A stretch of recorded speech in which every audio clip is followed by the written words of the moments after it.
Hello student, आज हम इस क्लास में महाराजा गंगा सिंह विश्वविद्यालय एग्जामिनेशन 2024 के बारे में डिस्कस करेंगे। आज हम बात करेंगे बीए सेमेस्टर फर्स्ट के हिस्ट्री फर्स्ट पेपर जो है हिस्ट्री ऑफ इंडिया यानी भारत का इतिहास के से रिलेटेड मोस्ट इम्पोर्टेंट क्वेश्चंस के बारे में डिस्कस करेंगे। आज का अपना टॉपिक है स्टूडेंट सिंधु घाटी सभ्यता या सिंधु सरस्वती सभ्यता। तो उससे रिलेटेड हम क्वेश्चंस लेके आज हम इस क्लास में डिस्कस करते हैं। तो देखो, टाइम वेस्ट नहीं करते हुए हम बात करते हैं question number first. Sindhu Saraswati सभ्यता के लोग किस धातु से परिचित थे? अब स्टूडेंट ये हमने 10th क्लास में ही पढ़ लिया था कि सिंधु घाटी सभ्यता है, उसमें कौन सी धातु से रिलेटेड हमें वहाँ साक्ष्य मिले थे, यानी कि वहाँ पे कौन कौन से तो साक्ष्य मिले स्टूडेंट। तो लोहे के साक्ष्य नहीं मिले थे क्योंकि वह तो लोहे युगीन सभ्यता के अंदर था।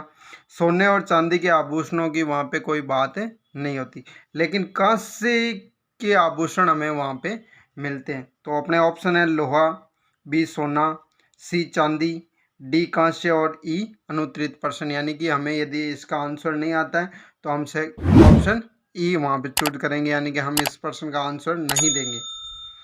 लेकिन अब यहाँ पे स्टूडेंट लोहा, सोना और चांदी ये इनके साक्ष्य हमें नहीं मिले सिंधु सरस्वती सभ्यता में। तो किसके साक्ष्य मिले हमें? वहाँ पे कांस्य की मूर्तियाँ मिली, कांस्य का कंगा मिला और कांस्य से रिलेटेड आभूषण हमें मिले। तो हमारे पास इस क्वेश्चन का आंसर हो जाएगा डी कांस्य, यानी किस धातु से परिचित थे स्टूडेंट? कांस्य धातु से सिंधु सरस्वती सभ्यता के लोग परिचित थे। अब बात करते हैं next question number second. Question number second क्या है स्टूडेंट? देखो, सिंधु सभ्यता में कौन सा शहर सबसे बड़ा और सबसे सुनियोजित माना जाता है? तो स्टूडेंट जनरल सी बात है कि सिंधु घाटी सभ्यता के अंदर दो राजधानियाँ, और हमें पता है कि कोई सा भी प्रदेश हो या कोई सी भी सभ्यता हो तो उसकी राजधानी होती है, वो सबसे बड़ा शहर होता है। और सबसे बड़े शहरों में हमारे पास सिंधु घाटी सभ्यता या सिंधु सरस्वती सभ्यता है। इसकी दो राजधानियाँ मानते हैं, एक हड़प्पा, एक मोहनजोदड़ो, और तीसरी राजधानी होती है कालीबंगा। तो तीन राजधानियाँ हैं। तो तीन राजधानियों में स्टूडेंट सबसे बड़ी राजधानियाँ थी हड़प्पा और मोहनजोदड़ो। तो ये कालीबंगा तो वैसे ही हट जाती है कि सबसे बड़ा शहर नहीं था। लोथल राजधानी नहीं थी, ये इसका एक स्थल है, तो ये भी हमारे पास नहीं होगा। अब हड़प्पा और मोहनजोदड़ो में तो स्टूडेंट यहाँ पे सबसे सुनियोजित जो अपने पास सड़कें थी, जो 90 डिग्री पे समकोण काटती हुई सड़कें थी, बड़े बड़े शरणागार थे, प्रत्येक घरों के अंदर नालियों की व्यवस्था थी, और हम कह सकते हैं कि उसकी संस्कृति थी वो शहरी संस्कृति थी, यानी कि सिटी टाइप में जो नगर बसा हुआ था वो था मोहनजोदड़ो। यानी कि हम कह सकते हैं कि सबसे सुनियोजित तरीके से जो बसा हुआ था, रोडें बनी हुई थी, स्नानागार थे, तो वो किस शहर में थे? मोहनजोदड़ो में। तो हमारा इस क्वेश्चन का आंसर क्या हो जाएगा? सिंधु सभ्यता में कौन सा शहर सबसे बड़ा और सबसे सुनियोजित माना गया?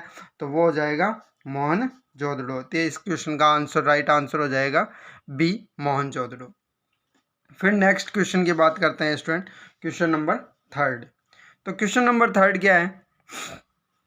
माना जाता है कि सिंधु लोग किस प्राचीन सभ्यता के साथ व्यापार करते थे? तो स्टूडेंट जब हम सिंधु घाटी सभ्यता या सिंधु सरस्वती सभ्यता के बारे में जब पढ़ते हैं, अध्ययन करते हैं, आपने किया भी होगा, तो उसके अकॉर्डिंग हमारे पास जो मेसोपोटामिया जो सभ्यता थी स्टूडेंट, उसकी बहुत सारी चीज़ें मिलती है। यानी कि सिंधु जो लोग थे वो मेसोपोटामिया की जो सभ्यता थी स्टूडेंट उसके संपर्क में थे, यानी कि मिस्र, ग्रीस और चीन की सभ्यताएं वहाँ पे लागू नहीं है। तो हमारे पास क्या हो जाएगा कि, और हमें पता है कि जब एक शहर से दूसरे शहर के साथ हम व्यापार करते हैं तो वहाँ की संस्कृति, वहाँ की चीज़ें, वस्तुओं, इनका भी आदान प्रदान होता है।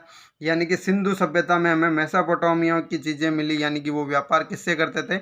मेसोपोटामिया की सभ्यता से करते थे। तो इस क्वेश्चन का आंसर क्या हो जाएगा? माना जाता है कि सिंधु लोग किस प्राचीन सभ्यता के साथ व्यापार करते थे? तो वो हमारा ऑप्शन हो जाएगा मेसोपोटामिया। फिर बात करते हैं student next question number fourth.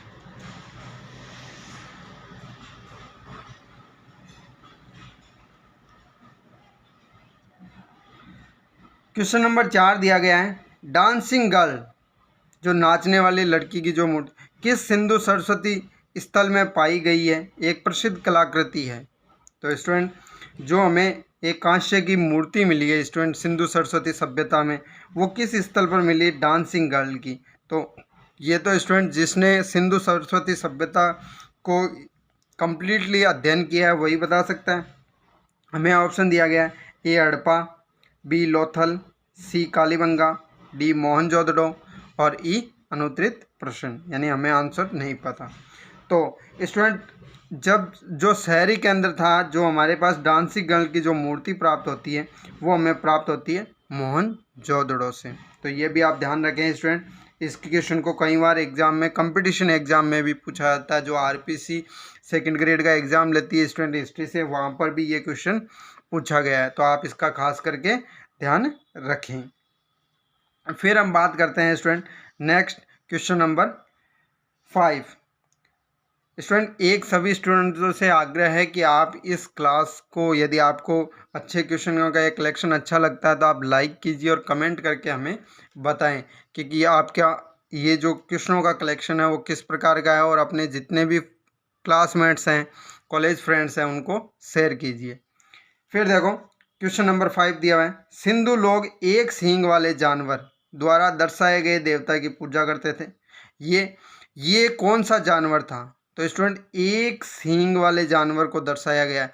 तो हमें जब सिंधु घाटी सभ्यता से जो साक्ष्य मिले हैं वहाँ पे हमें देवताओं की मूर्ति की जगह एक सींग वाले जानवर की मूर्ति मिली है। वो एक सींग वाला जानवर स्टूडेंट कौन सा है? तो ए ऑप्शन बैल, बी हाथी, सी बाघ और डी घोड़ा और ई अनुत्तरित प्रश्न। तो स्टूडेंट यहाँ पे जब सींग की बात आती है तो वो मूर्ति मिलती है हमें बैल की। किसकी मूर्ति थी? जिसके एक सींग था और वो हमें एक पूजा के रूप में मिली थी, यानी कि उसके सामने पूजा का जो स्टैंड था, स्टूडेंट अगरबत्ती करने का दीपक था, वो उस मूर्ति के सामने सम्मुख पड़े हुए मिले। तो हम मानते हैं कि वो देवता के रूप में उस जानवर की पूजा करते थे, और वो जानवर कौन सा था? बैल। फिर बात करते हैं student question number 6। Question number 6 क्या दिया गया? देखो, सिंधु सरस्वती सभ्यता अक्सर किसके विकास से जुड़ी हुई है? अब स्टूडेंट यहाँ पे हमें धर्मों से रिलेटेड क्वेश्चन दिया गया। ए बौद्ध धर्म, बी हिंदू धर्म, सी जैन धर्म, डी पारसी धर्म और ई अनुत्तरित प्रश्न। तो स्टूडेंट जनरल सी बात है कि सिंधु जो सरस्वती सभ्यता थी उसमें जो सबसे पुरानी सभ्यताएं मानी जाती है बौद्ध धर्म था स्टूडेंट, ये नवीन धर्म है ये, यानी कि, और जैन धर्म, ये हमारे पास दोनों ही धर्म है, ये हिंदू धर्म से उत्पत्ति हुए हैं, यानी कि हिंदू धर्म से ही ये धर्म दोनों निकले। पारसी धर्म था स्टूडेंट, ये ग्रीस की सभ्यता से रिलेटेड है, यानी कि ये तीनों ही इसके ऑप्शन क्या हो जाएंगे? गलत हो जाएंगे। तो यानी कि सिंधु सरस्वती सभ्यता में अक्सर किसके विकास से जुड़ी हुई है? वो है हिंदू धर्म से। तो इसका इस क्वेश्चन का आंसर हो जाएगा बी हिंदू धर्म। तो हम लिख सकते हैं सिंधु सरस्वती सभ्यता अक्सर हिंदू धर्म से जुड़ी हुई है, हिंदू धर्म के विकास से। फिर बात करते हैं स्टूडेंट क्वेश्चन नंबर 7 से। तो क्वेश्चन नंबर 7 दिया गया है, हड़प्पा शहर किस नदी के तट पर स्थित है? तो स्टूडेंट हड़प्पा शहर है वो किस नदी के तट पर स्थित है? तो हमें पता है कि हड़प्पा शहर सिंधु सरस्वती सभ्यता का प्रमुख केंद्र था। तो यहाँ पे स्टूडेंट सिंधु और सरस्वती नदी का केंद्र है, लेकिन वर्तमान में अब यमुना नदी और गंगा नदी तो डायरेक्टली इसका कैंसिल हो जाता है, क्योंकि नाम में सिंधु सरस्वती सभ्यता है। तो यानी कि सरस्वती नदी और सिंधु नदी की बात हो रही है, यानी ऑप्शन बी और सी के लिए। लेकिन सरस्वती नदी है स्टूडेंट, ये हमारे लगभग विलुप्त हो चुकी है। तो इसके लिए अभी वर्तमान में हड़प्पा शहर किस नदी के किनारे हो गया है स्टूडेंट? सिंधु नदी के किनारे। तो इस क्वेश्चन का आंसर क्या हो जाएगा?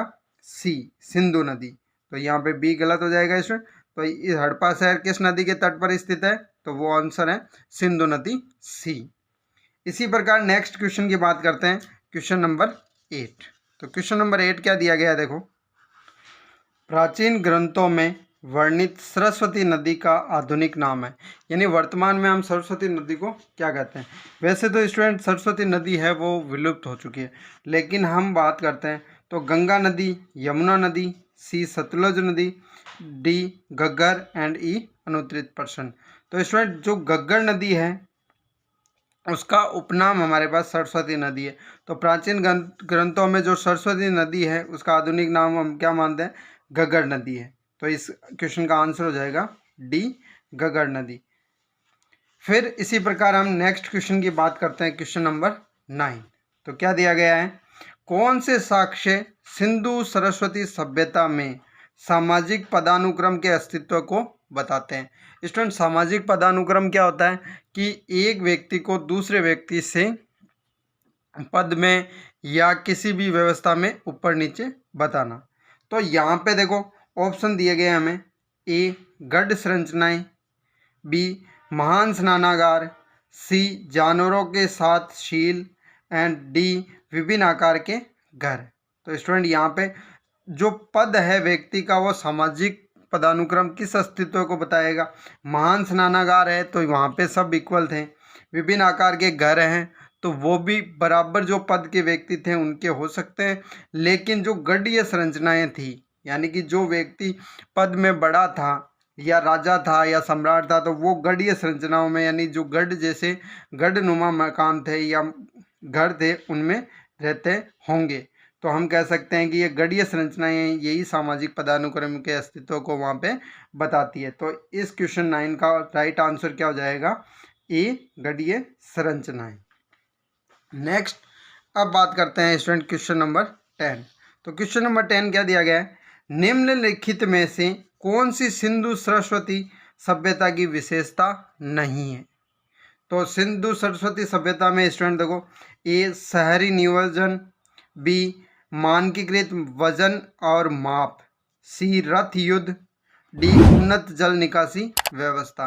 तो स्टूडेंट जब हम सिंधु घाटी सभ्यता या सिंधु सरस्वती सभ्यता के बारे में डिस्कस करते हैं तब हमें नगर नियोजन जो मोहनजोदड़ो में हमें मिलता है कि शहरी नगर नियोजन था, वहाँ पे रोडें थी वो समकोण पे कटती थी, नालियों की व्यवस्था थी, जल निकासी की व्यवस्था यानी कि जल निकासी व्यवस्था भी थी, शहरी नियोजन भी थे और हमें धातु के वजन और माप भी मिले जिनका वजन मानकीकृत था यानी कि किसी इक्वल माप के वजन मिले हमें।